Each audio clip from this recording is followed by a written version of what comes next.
a very good morning and a warm welcome to Business First, your show that we bring you all things business right here on Heart and Soul Zim, as well as on the Newsday Zimbabwe platform. My name is McDonald Gurura, and we endeavor every single day to bring you relevant, up-to-date information to ensure that you're in the loop with what's going on, all things business. And today is particularly interesting, especially for those that are invention or scientific inclined, because we have in the studio Maxwell Chikumbutso, an inventor of note, does so many things for the nation as well as for himself. We need to delve into his story more. We've also got Dr. Katsande, his advisor at Say Technologies, and we just want to know more about especially the recent invention that they just did, which was the generator, which is going a very long way towards green. But thank you, gentlemen, for so much coming through to the studio this morning. Maxwell, I'll start with you. The thing that people would obviously want to start off before we get into the nitty-gritties is, how did this journey start for you? Well, thank you very much for the question. It has been a very long journey for me, the person, and the SAIT group. It all began around 1997, 1999. Thereabout, I did a radio broadcasting transmitter.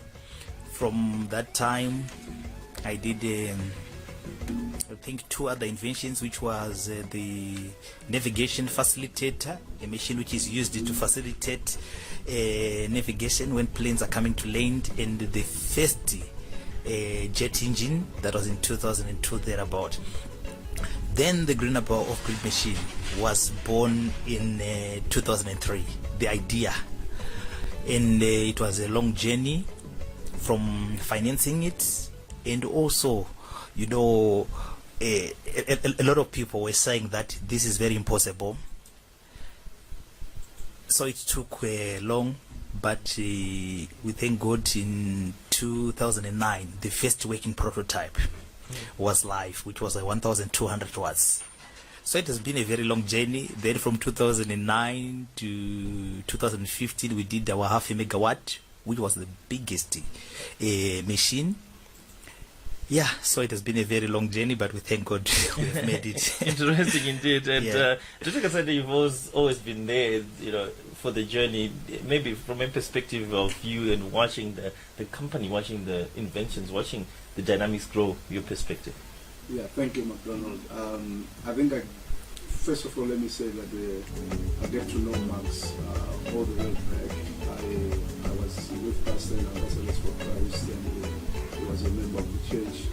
And then, of course, time gets in between and separated, and then we reconnected. So I've observed Max, say lifestyle, and being able to really tap into divinity to understand and to be able to bring in what he has been able to bring in. So the journey has been a tough journey, so to speak. Tough journey in the sense that when he did his first prototype, which was the smallest machine, he really spent a lot of time knocking doors, trying to find who can be there, who can be able to help.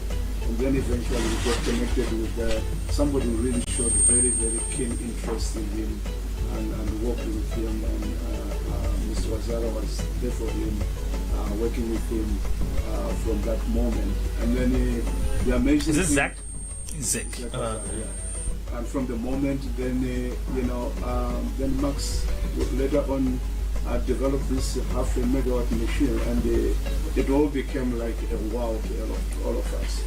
I think most of these inventions that he has come up with, they're just amazing, and it's out of this place. I mean, so he talked about the navigation system. He talked about the. He also didn't talk about the issue to do with internet. So some other inventions that he has come up with. So yes, it has been an interesting journey to watch him dream, put the dreams to reality, ending up with a real product that you can say, here it is, you can test it, you can try it, and it's amazing. Max, I know it behooves my mind. I mean, I'm a journalist, and I deal with logic. But how do you invent something out of nothing and come up with something that's practical? Where's the inspiration? How what's the process? The way it started, I think from the time I started inventing, it was all from the visions that I saw, and I believe that God leads me and He taught me along the way. As you know, I mean, I'm not educated. I left school when I was Form 2, but beside that fact that I didn't go to school, God gave me a gift. I see visions, not when I'm sleeping, even when I'm awake like now. I can see things. So when God gave me the vision of the greener power of grid machine in 2003, like I said, I saw that I was in a clinic, in a rural clinic. People were dying. Then someone in the vision told me that people are dying because there is no medication to cure. This is a curable, it is a disease that can be cured. But the medication has to be in a refrigerator. But there is no electricity. That's how the vision came. So God started to guide me through the way on how to harness radio frequencies and convert it into pure energy. A number of people, if you go on YouTube, they try to experiment, but as you know that radio frequencies, they are measured mainly in nanovolts, very little microvolts to say. Yeah. So I met people that time. I was introduced to some scientists, one of the greatest scientists I think in Zimbabwe, who was educated in the United States of America, and he told me that it was very impossible. It was not something that I would pursue. I was heartbroken that time, but I felt in my spirit God telling me that, whom do you want to listen to? Do you want to listen to me, or do you want to listen to people? So it was not making sense as far as it is concerned. When we take science and match it, it was not making sense. But I decided to follow God and to listen to Him. Then we managed to overcome all the hurdles, and we are the first people in the world to have done that. Nikola Tesla, a great scientist, said something along those lines around 1902, and he later said, you know, my ideas are not of this time. Then the project was abandoned. Later on, we believe we were not privy to his designs or his patents, but we believe that maybe what he was trying to do that time, it is something that we have managed now to complete. Yeah, so it is like I said, it came from God. Yeah, there are no two ways about it. It came from God, and it's now working. We are the first people to have done that in the world. Well done. I mean, look, you've done very well, and we're totally proud of you and your achievements, and just the tenacity to follow through. What people said were impossible. But let's in particular, Max, talk about this game-changing invention that was launched last Friday. Tell us more about it. Okay. On Friday, what we did was not a launch as such. It was a live demo. I am featuring in a science documentary, which is called Thrive 2, and I'm the only African in that documentary, among the greatest scientists in the world, such as Craig Braden, he's known as the ancient alien man, Nassim Haramein, one of the greatest physicists. So you can see the impact that I thank God that I've been among the greatest people in science. So we decided to demonstrate our technology live. It was streamed in the United States of America, then the worldwide, so that people could see that this machine is real. In 2015, we did a launch in Zimbabwe, in Bluffview, when we launched a 0.5 megawatt. That machine was capable of powering more than 200 houses. Then, so now we decided to do a small machine which is more open, so that people can see that there are no hidden things in the machine. This invention, it is a game changer. It is something that is amazing, from the way that it works and to the way that it helped to change the world. As we are talking that like there are no emissions, the machine can be indoor use, and when you see the number of houses the machine can power from a radio frequency, it is just amazing. The one that we demonstrated on last Friday, it powers 10 houses. We're talking of about 320 amps at 50 kilowatts, 50,000 watts to say, 24/7. I'm just really still trying to wrap my head around this, like radio frequencies to power. Yes. What's the conversion? What happens? How does that work? I have invented what is called a microsonic energy device. 70% in the microsonic energy device. This is the generator. This is the device that harness radio frequency and convert it into direct pure energy. 70% of the components there are tailor-made, are under my name. I'm the person who have designed them according to what I've seen in the spirit and the calculations that I've done. So the excitement that is caused when they are exposed to a radio frequency, those materials, those components materials, the excitement causes them to generate energy. So when energy is generated, it goes to what we call a down converter. The down converter then put it into the DC controller. That process is done with a microcontroller, though it's technical, but I just want people to understand. So from the DC controller, the current now is sent to the inverter, where it is changed into AC current. So when you talk of the frequency of the machine and the voltage of the machine, it is carefully controlled with the computer, the microcontroller. So it is just amazing, because the whole machine, what it does, it is very intelligent. We have combined artificial intelligence, we have combined computer science to make the machine very smart. Wow, quite interesting. And Katsande, you've been there all along, all this journey. Your process is been talking about some of the discouragement, and just been talking about, this is literally, I don't know how easy it would be for somebody to just dream and say this will happen, and how many people would bank him. But you've been along the way. What's your perspective? Yeah, so probably maybe let me answer a question that is in many people's head. So many people gets confused when they hear that Max saying, I see visions and then God gives me the blueprints and so on.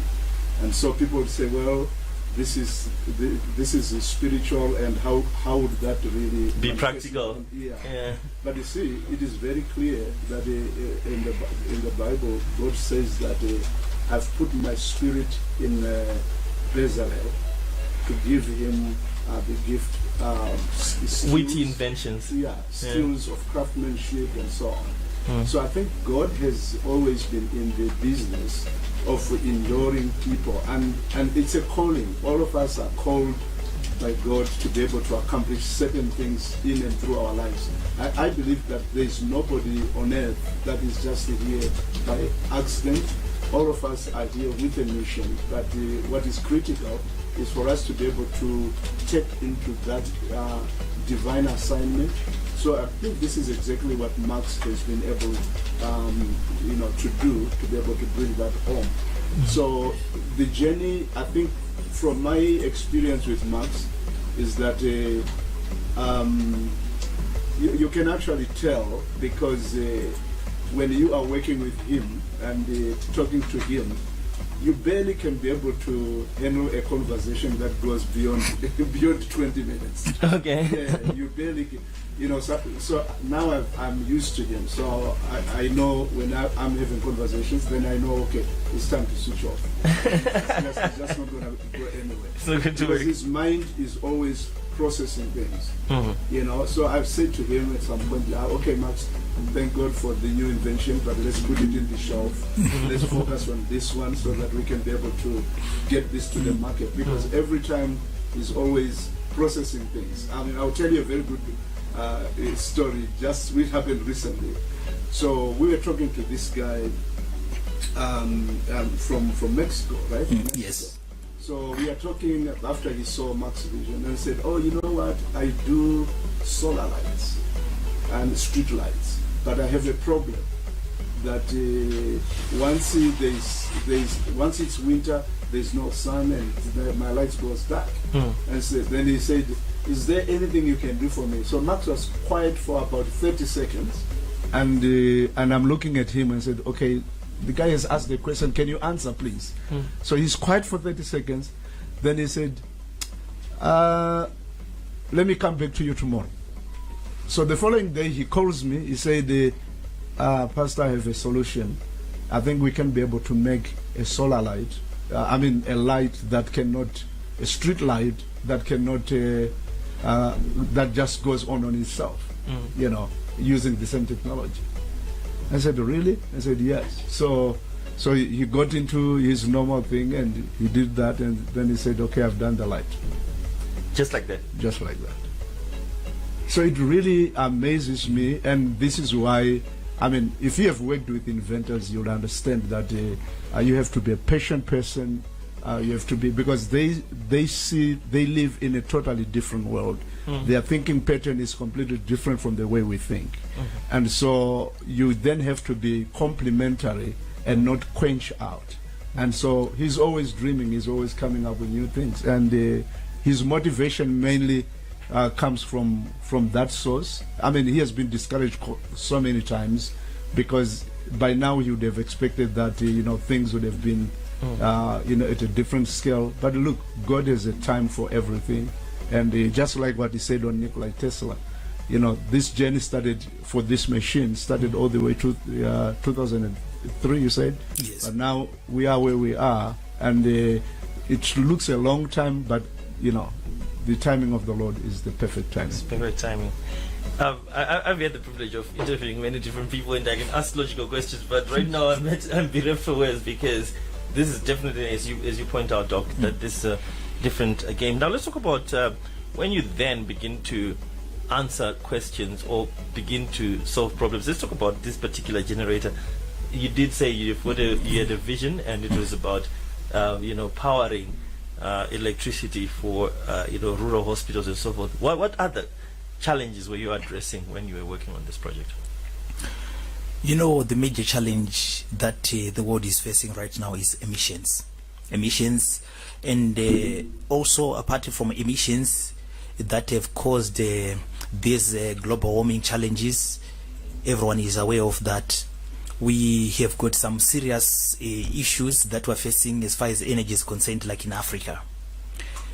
Africa, it is called a dark continent, not necessarily mean that because it is backward as compared to European or Western countries, but when you fly like at night, I'll give you an example, you notice that Africa, it is black. There is no energy at all. When you are just entering the American airspace or like Dubai, whatever, you see that there's a lot of energy. So because of that, Africa is behind. Mining, there is no energy. Agriculture, there is no energy. So the machine is trying to help in such a way. Apart from when you compare it with the solar panels or the fossil fuel powered generators, you see that the machine, it is just amazing. It has got no downtime as far as weather is concerned, like other solutions, green energy solutions, is solar or wind. It runs 24/7 because we're using a radio frequency. A radio frequency is there 24/7. So we don't have rain season, we don't have winter, we don't have night time. We are just running the machine. So, and above all, the machine, it is portable. If you see it, that's how a lot of people see the amazement. Because when you talk of science, let's go to science, energy must be directly proportional. Even when we look at the second law of energy in thermodynamics, but this machine is doing it in a different way. That's why I said in my earlier interviews, we have managed to bring out new theories. We have managed to have new formulas, equations that support the second law of energy. We are not violating it, but we are just supporting. We find a better way of doing it. Yeah. So this machine, you don't need power lines. There's a time that we did a proposal, then a feasible study for the government of Brazil. We wanted to deploy, I think it was a 50 megawatt, but their vision was by 2023 to deploy about 6 gigawatts of energy. I think about 70% of the budget was going through transmission lines. 30% was going through generation side. So you can see that our machine is a solution because we can just take it. We don't need power lines. For example, the half a megawatt, it is like a local grid. We can just take it, let's say to Chenambuya. We deploy it there, then we put a local line, a low voltage line, which is very cheaper and easy to maintain. People, they have got energy there. Unlike to have energy at a central point. When that central point it is down, then the whole country is affected. But we can deploy energy where it is needed. Right now, banks can have ATMs in rural areas because the major challenge is energy. So we can take the machine into a rural place, then we can deploy it. A bank can come and put an ATM at a store. The store owner is banking money in the ATM and the whole community is benefiting. So you can see that the application of the machine, it is just an outright winner. It has got so many solutions. When we talk of agriculture, you can just take it to the farm. You don't need any power lines that you can put, only a local grid to say. Yeah, so the technology helps a lot. All right, and then let's talk about the sustainability now. That's a very huge question because you want something that obviously remains for a while. The technology, it is sustainable. From the researches that we have done with the different scientists, we have then seen that the machine has got a 25 years life. Yeah, when you talk of 25 years life, we are talking of it's a considerable long time to say, and the solar panels, they are more or less in those ranges. But the good thing is that when the machine it is maintained, and the maintenance of the machine, it is very cheaper because we don't have emissions, we don't have consumables. So right now we have seen that our machines can be serviced 3 times a year, depending on how much energy it is produced, because it is like calendar serviced. So 3 times we see that on the half a megawatt we need about $1,500 per each 4 months. This is nothing. Then on the battery side, because our primary source to switch on the machine comes from a battery. Right now we're using lithium, and batteries we're talking of about 15 to 20 years. So the technology is just sustainable. Yeah, while it is maintained, you can go for a very longer time. Let's talk about the issue of failing to file a patent. I think that's a very crucial aspect. Let's talk a bit about it. Okay, we have got laws. There's a time that I explained on my Facebook page so that people could understand how the laws, the patent laws, work. They are patents which are not patentable, but being patents because of some issues. Good example, you can invent something that will promote monopoly. Automatically it's not patentable. You can invent something that is novel, it's new, but this thing can cause harm to people. It's not patentable. Our technology was classified as a technology that violates some laws of physics because patents examiners are guided by the natural laws. So they said you are violating the law of energy and thermodynamics. This is not direct proportional. So it's not industrial applicable because it is reversing everything. We have to revisit science and change those laws. Yes, it is working, but because it's doing that, we have to relook everything. Yeah, relook everything. We have to dismantle everything. Then we start afresh. So it's not patentable. So they classify it as a perpetual motion device. That is why we delayed to be out. We're trying to find best ways of doing it, of taking it to the market. Later on, we decided that the best way is to have industrial designs. Just like Coca-Cola did, they protected their recipe. It's not patented, but they just kept it secret. So we decided to go that route and took 70% of our components in the microsonic energy device. We made those components, we put them under trade secrets, meaning to say that we don't disclose much the formula on how those components are made. The materials that we're using will remain classified. Yeah, so that was the challenge that we faced. So how will it affect, that inability to actually be able to patent it? How will it affect the business aspect, if you want, of the project? Yeah, it affects a lot because I will give a very good example that this is something that we have experienced. For example, you want to license a company. A company come and say, we see that this thing is working. We want a manufacturing license or whatever. But when you don't have a patent, they don't have guarantee. They don't have guarantee that they will remain in control. So it became a challenge to license companies. It became a challenge also to get like funding from financial institutions, because most of them, a good example, there's a time in South Africa a certain bank was giving funding for new and renewable energy. Our technology, even though it was working, demonstrated that it is what was working, but to them it was not under solar, it was not under wind. So they were saying, this is totally new, so how can we fund it? So those are some of the challenges, but if we had a patent, by now we could have gone far. But we thank God that we find a way to go around it. Like I said, right now we're using the trade secret route. The machine has got some parts which are self-destructive, meaning to say if you try to tamper around with it, it kills itself, so that you cannot see anything. Those were some of the ways that we felt it was the best way of protecting the technology. All right. Yeah. Doctor, you've been there every step of the way, and this is obviously a very important dynamic in terms of establishing it and in terms of going forward.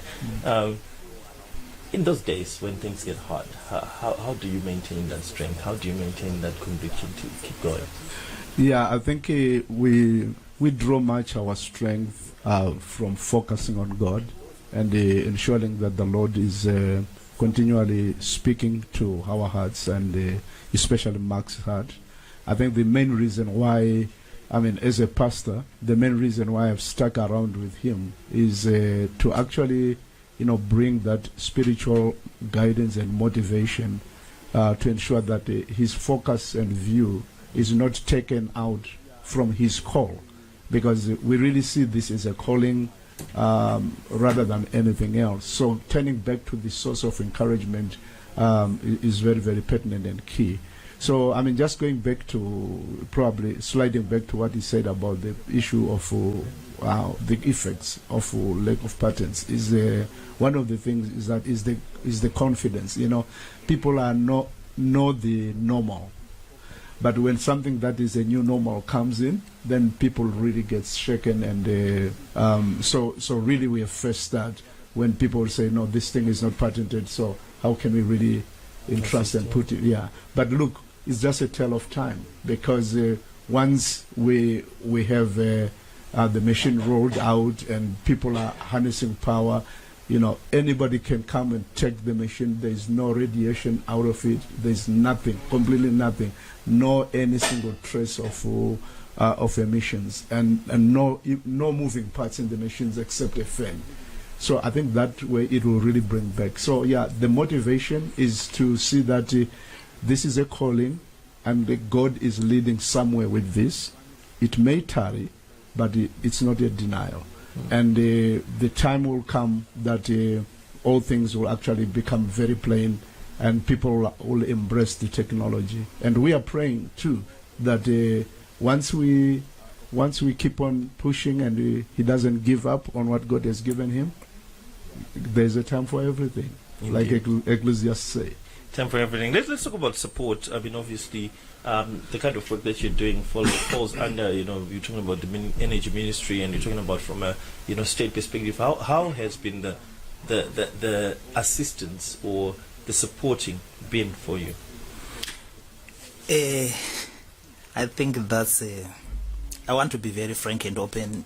And when I say at the same time, we never got any support, especially as far as concerned in our country. We never got, and what we got from like fellow Africans were backlashes. Most of the partners that we have, most of the people that supported us, are in Europe, are in the States. I'll give you a very good example to those who have watched Thrive.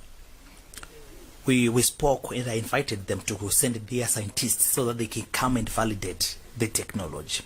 They were in Zimbabwe for 13 days. they did a validation of the machine. And I'm talking of reputable scientists. It was an American team. So when they left, they sent their report, they prepared their report, a scientific report, which states that the machine works. That is why I end up being featured in Thrive among the best scientists in the world, because they saw that it's working. In Zimbabwe, we have never even seen those kind of people. All they did is talking, but they're not showing even effort to come. I've been to the Ministry of Science and Technology, I've been to many government offices to say, but nothing have come.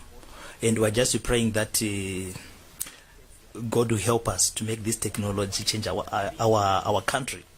As I'm speaking right now, we have got machines that we are preparing, which are supposed to go like in Canada, which are supposed to go in Australia, which are supposed to go. Those people, they never even came here. But some of them, they were privy to the scientific report. And you see the support which is coming from there. So that's our prayer, that if our nation can start to support our own people. Yes, there have been a lot of bad things that happen, like the diesel repachinoi. Yeah, you see. But it only took the Americans to come and validate, and they said, no, this is working. Yeah, and just to add on that, I think I strongly encourage and admonish the people in leadership related to energy and government that I think these are some things that we should actually cause us to lose sleep.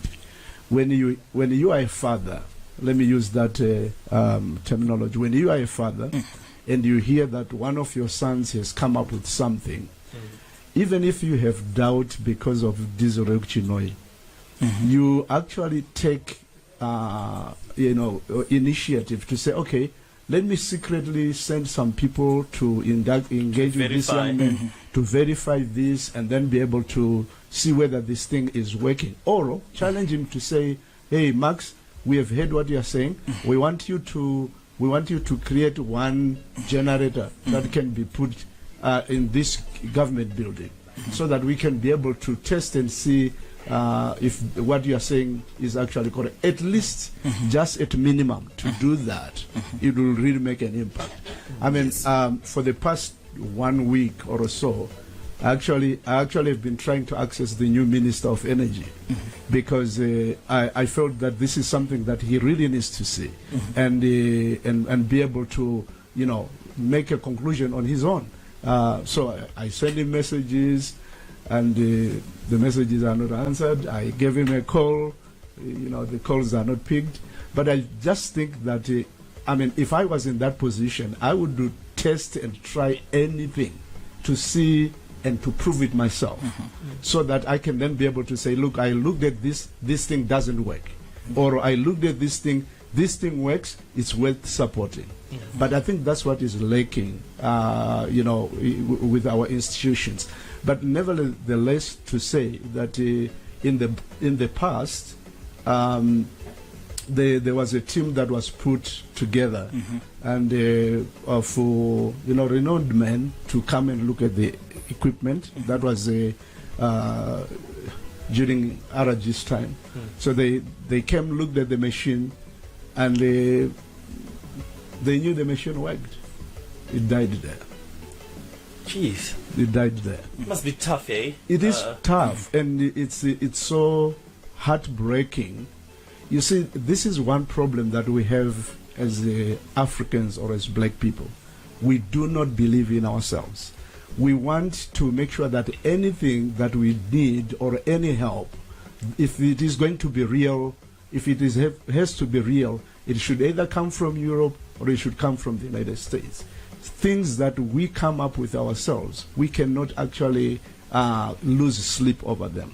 For me, actually, that is failure to execute, my role. I should be able to lose sleep when I hear that this is something that is happening. There's a child who is doing this, and the relevant ministry The relevant give the ministry support. should come and be able to look into it, and then probably pass the message to the executive. I mean, because you can't blame the executive in this. It's not the job of the president. So pretty much in a nutshell, if I may just jump in a nutshell, as it stands right now, your inventions as a Zimbabwean are celebrated more outside of Zimbabwe than in Zimbabwe. Correct. I'll tell you something. We were live last Friday.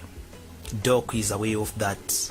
How many people contacted us from different parts of the world saying we need to invest this X amount. We need to be part of this. Please let us know how to be part of this. We need to have licensing. We need to distribute this. But in our country, there is nothing. Like, I will just add on what Doc said. He has been part of the journey. He saw it. Like he said, there was a team which was set up, I think, around 2015. It came. It did a validation.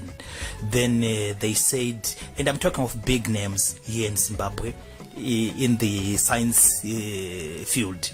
They said, no, the machine, it is working, but because Max said to us, his advisors in South Africa refused that we see the recipe of how the components are made. We tested, sure, it's working. So we don't believe that this invention is for Max. This invention is from somewhere else. Max is just saying it is his invention, but it's not his invention. And then it died just like that. Then I thank God, one of the good gentlemen, I'm now working with him, the Vice Chancellor of Farai Institute of Technology. He sits on my board. He's one of my technical advisors, Engineer Kanokamwe. He's one of the few people we have said no, despite what others said, because of their own reasons to say that this doesn't belong to Max. I'll work with Max. So you can see some of the challenges that we faced in our motherland. It took, like I said, it took Americans to fly a team with their testing equipment to come and do a validation. But here in Zimbabwe, we are failing to do that. We are just some few kilometers away from where the machines are. And from that time, the Americans started to fund. We are where we are today because of them. So it tells you a lot. Those people are very prudent investors. That's why they send the scientists, the delegations, to come and see if this thing is working. Bankable, yeah. Yes. So it's something that we need to, like what Doc say, we need to pray about that, because otherwise Africa will not go anyway. So let's talk about obviously the solutions that you're proffering, probably from a national perspective. What questions can your invention answer? Yeah, a lot of questions. We were talking of shortages of foreign currency. This can be a cash cow. We did a document for the government of Botswana some years back. We saw that the returns were just amazing. For example, just to give you an example, we can go to Kariba, then we can put like 5 gigawatts. We can go to Mutare, then we can put maybe 2 gigawatts. We can go to Bedbridge, then we can do the same. Then we can export energy. How much are we going to get? Remember, there are not running costs. In Botswana, we were charging, I think that time we were charging 5 cents kilowatt per hour to the government.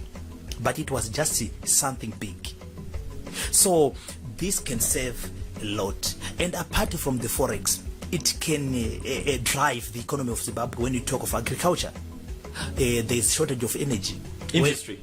Industry is going to be something that is very big, and each and every investor would say, I want to go and start my business in Zimbabwe because the energy side is sorted. The cost of producing will be so less, so we can attract foreign investors through this. So in light of this, Maxwell, I need to ask this, in light of the invention, in light of the challenges that you're facing from a support perspective and just a general perspective, what is the way forward? Right now we are not bothered to seek a loan. We left for United States and try to see how best we can set up things. And we are saying that if Africans are not ready to take this, we'll just continue with our idea, because right now we are focused. We are seeing that orders are coming. We are seeing that support is coming from outside. If orders coming through. Right now, we it's actually received an inquiry last night from Philippines. Yeah. Okay. And they want a 100 megawatt plant. Wow. And, you know, McDonald. I think we have to just believe in ourselves. This, to me, let me pull you back a little bit. Mm-hmm.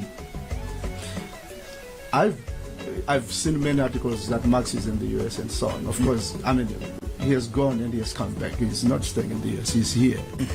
But Max could have left the country in 2015. 2015, right? I spent time praying, convincing him, and then I ran around then, you know, in the government departments to say, hey guys, let's wake up, let's pull this together. This young man is about to go. I mean, he didn't know that I'm doing that. And later on then we got a little bit of some light to say, okay, this thing may go on. But the reality is the way forward is selfishly would have loved our nation, our country to embrace this. We would love Zimbabwe to embrace this so that, you know, it grows from home. And when it grows from home, we are building up our own nation. And like he said, one of the benefits is actually, you know, just look at the trends. When energy goes up, prices goes high. Yeah, right? They track each other like that. Yeah, so if you have free energy like this, I want to use the term free because it's going to be it's next to nothing. If we've got free energy like this, that means our cost of production is going to be very low. And we are going to be very competitive in the region. That means our production of goods and even distribution of goods can actually be at a minimum cost. You know, you can resuscitate your vandalized electric train and things like that. So people are not seeing this opportunity. This is an opportunity that if we can be, as a people together, say that this is something that we want to put together, and if if government puts up people who are well-meaning on the table to say, okay, this is what we can do. How can we work together to be able to do this? Of course, government will benefit. Max and his company will also benefit, and everybody else will benefit. The rural folk we are talking about. I like this dispensation's vision, by the way, of devolution. Right? I really like that concept, and my doctoral studies in transformational leadership, and so. When you want to develop a country, you look at how can you develop every corner of the nation and bring in productivity at every level of people. So if you have a high number of productive people and a less number of dependent people, that is how you turn a country to become a first world country. But if you have got 95% depending on 5%, you cannot, I mean, the dream of 2030 will be a dream. So this president's vision of devolution is something that should be well supported. And this technology for Max can be one of the key drivers, you see, because how are you going to do devolution in Kanyemba, where you may not have the infrastructure to do this? But like Max said, you can just go there, put up the machine, put a local grid, and then you can now have some form of little industry in Kanyemba, and people don't have to migrate to Harare to come look for a job. They can do their production there on whatever they do, and then they can also be selling. So devolution will take place, and this country will just go boom like a wildfire. So this is something that we must embrace together as a people and make sure that we work together to see it to happen. Definitely. Just getting a message here on our Facebook platform. Kumbirai Chipada saying, powerful lifting the Zimbabwe flag high. Maxwell Chikumbutso, been following your story. So there are people that have been following your story. And just right now, you mentioned that from the Philippines, you've got people, placing their orders and everything. Do we have any local businesses that have been, placing orders and supporting? Not really. I think we've got just a few individuals few individuals who want to be part of it, but not big businesses as compared to what we're getting outside the country. And you see, like what doctor said, I'll just add on. You know, I've got the heart for my country. I've been around the world. I've seen life. I've been offered great things, but we had to fought some time with the doctor that should we leave, should we? So early this year we said no, let's see how it works in Zimbabwe. But if things doesn't work well, then definitely we can leave and go where we are accepted. Because remember, this is a business and it has to grow. Yeah. So we pray that reason will prevail. Yeah. That will help the country to move forward. We need to help rebuild Zimbabwe. That's our vision. Yesterday I received a chat from one of our investors in the United States of America. He said, I read a couple of articles from Zimbabwe saying that borders have been opened now, at least to tourists. Does that mean that you would be able to travel back to the United States? You see, so you've got people that are already clamoring for you to everything is when we talk of the US, everything is set. But we have got this passion that we need to try and help rebuild our nation. What do you think the problem is? Is it lack of understanding? Is it skepticism? What do you reckon is the biggest challenge from not gathering enough local support? Yeah. Zimbabwe mune demoni one. Demoni riri munyika ino iri ndere kuti unless it is me, it should not happen. Atina mweya wekugona kusapota nekukurudzira nekubvuma kuti apa handigoni panogonekwa nanhengi, saka let me be able to follow. You see, leadership is like a seesaw. You know, I follow, I lead, I follow, I lead. So if the people do not grow out of the issue of saying, what can they do, we will not be able to. So the problem there, nyika ino ine dambudziko rechinya. I mean, you just need to even read comments that people make on social media. You can see that we do not build into one another. We specialize much on pulling each other down rather than building each other and ensuring that all of us coming together, we can then be able to make a greater impact. I think that is the biggest problem. We do not support what others do. It has to come to me, and it has to be me, and if it is not me, it then is not real. I think that is our only big problem. And then also arrogance, and probably also that taka colonized for a long time, so we just think that zvedu hazvishandi, zvevarungu ndo zvinoita se ndo zvinoshanda, saka whatever we as blacks can do, it doesn't work, so we don't believe in ourselves. There's no adequate support. If you're joining us, we're in the studio with Maxwell Chikumbutso, an inventor who recently invented a generator that moves radio frequencies to electric power. And of course, this is an advisor of Say Technologies, that's Dr. Katsande. And we're just having a conversation, a candid conversation about the project, about where it is and where it's going. And gentlemen, you know, our time is fast running out on us, but I know that there are certain things that you feel heavily burdened to talk about. This is the platform, and I'll just ask off as you round off. I'll start with you, Dr. Katsande, the burden of your heart concerning this project to Zimbabwe and the world. So my burden is that, and my burden and prayer is that I think as a nation we embrace this technology, at least come and test and validate it, so that all doubts that we may be having in our minds are actually addressed, and then probably find ways of partnering between locals and Maxwell, so that he can be able to push on the technology. To the world, I would say that Max is open for and his business is open for licensing engagements, and those that are interested, they can actually get in touch with Say Technologies, and the licensing arrangements will be made. But our preference is we want to have. I would be happy if we had our first plant running in Zimbabwe. That is my cry.